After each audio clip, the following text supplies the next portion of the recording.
പലപ്പോഴും ഹസ്ബൻഡ് കൂടെ ഉണ്ടായിട്ട് പോലും ഭയങ്കരമായിട്ട് ലോൺലെസ് അല്ലെങ്കിൽ ഭയങ്കരമായിട്ട് ഒറ്റപ്പെടലൊക്കെ ഫീൽ ചെയ്യുന്നുണ്ട് അല്ലേ. ഇതിന് വലിയൊരു റീസൺ എന്ന് പറഞ്ഞു കഴിഞ്ഞിട്ടുണ്ടെങ്കിൽ ഹസ്ബൻഡ് നിങ്ങളെ സന്തോഷിപ്പിക്കാൻ അറിയില്ല എന്നുള്ളതാണ്. ഒന്നാമത്തെ കാര്യം, അവർ നിങ്ങൾക്കൊരു സർപ്രൈസ് ആയിട്ട് ഗിഫ്റ്റ് തരുന്നില്ല. അതുപോലെ തന്നെ നിങ്ങളൊന്നും ഔട്ടിങ്ങിന് കൊണ്ടുപോകുന്നില്ല. അറ്റ്ലീസ്റ്റ് ഒരു ചായ കുടിക്കാൻ പോലും പുറത്ത് കൊണ്ടുപോകുന്നില്ല. അതൊന്നും വേണ്ട, നിങ്ങൾ സ്ട്രീറ്റിലൂടെ നടന്നു പോകുന്ന സമയത്ത് നിങ്ങളുടെ കൈയൊന്ന് പിടിച്ച് സന്തോഷത്തോടു കൂടി നടക്കാൻ വേണ്ടി പോലും അവർ തയ്യാറാകുന്നില്ല എന്നുള്ളതാണ്. പലപ്പോഴും അവരുടെ ലൈഫ് റൂട്ടീൻ എന്ന് പറഞ്ഞു കഴിഞ്ഞിട്ടുണ്ടെങ്കിൽ അവർ ജോലി ചെയ്യുന്നു, വന്ന് ഭക്ഷണം കഴിക്കുന്നു, ഉറങ്ങുന്നു. ഇതാണ് അവരുടെ ഡെയിലി റുട്ടീൻ എന്ന് പറയുന്നത്. നിങ്ങളൊരു ഫുഡ് ഉണ്ടാക്കി കൊടുത്തു കഴിഞ്ഞിട്ടുണ്ടെങ്കിൽ അതിന് നല്ലൊരു കോംപ്ലിമെൻറ്റ്, അതിനൊരു അഭിപ്രായം പോലും അവർ പറയുന്നുണ്ടാവില്ല. നിങ്ങൾ നല്ലൊരു ഡ്രസ്സ് ഇട്ട് കഴിഞ്ഞിട്ടുണ്ടെങ്കിൽ അതിനും ഒരു അഭിപ്രായം അവർ പറയില്ല.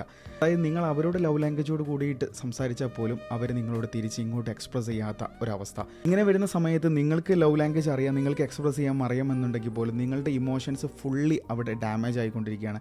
അതുകൊണ്ട് അവസാനം നിങ്ങളുടെ ഇമോഷൻസിൻ്റെ ആ ഒരു സ്വിച്ച് നിങ്ങൾ ഓഫ് ചെയ്യും എന്നുള്ളതാണ്. പലർക്കും ഇത് റിലേറ്റ് ചെയ്യാൻ കഴിയുമെന്ന് എനിക്കറിയാം. ഇത് സത്യമാണോ അല്ലേ എന്നുള്ളത് നമുക്ക് നോക്കാം. തീർച്ചയായും കമൻറ്റ് ബോക്സിൽ വന്ന് യെസ് ഓർ നോ പറയാം. നിങ്ങൾക്ക് സത്യമാണ് തോന്നുകയാണെങ്കിൽ തീർച്ചയായിട്ടും യെസ് എന്ന് കമൻറ്റ് ചെയ്യാം കേട്ടോ.